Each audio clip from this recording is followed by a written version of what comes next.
imenufaika na mtungi huu kupitia serikali, kutoka kwenye kuni na mkaa, leo naenda kutumia gesi, napata raha kama hivi unavyoona na enjoy.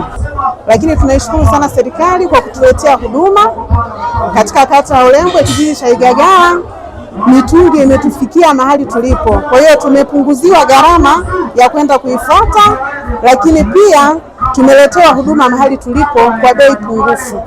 Tunaipongeza sana serikali ya Mama Samia. Tumeletewa mitungi kwa bei ya shilingi 19,500 tu, kiasi ambacho tumepata unafuu mkubwa sana. Ilikuwa ngumu sana, ilikuwa tunaokota kuni pembeni. Sasa hivi tunaona raha sana.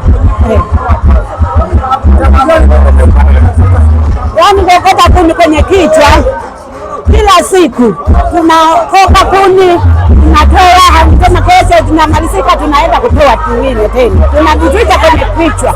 Serikali mimi naishukuru kutuletea hii mitungi ya gesi ili tuepukane na kuteketeza misitu, kwa sababu moto wetu wa misitu unatoweka, lakini tulipopata hii saizi nishati hii itatusaidia sana. Kwa majina naitwa David Malima, ni mhandisi kutoka wakala wa nishati vijijini REA. Leo hii tumeshiriki maadhimisho ya mbio za Mwenge wa Uhuru katika wilaya ya Wanging'ombe mkoani Njombe.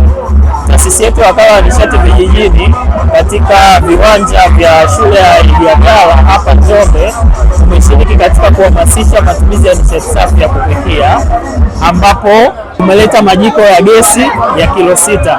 Majiko haya yanafadhiliwa na serikali kupitia wakala wa nishati vijijini, ambapo serikali inagharamia 50% ya gharama ya mtungi wa gesi wa kilo 6.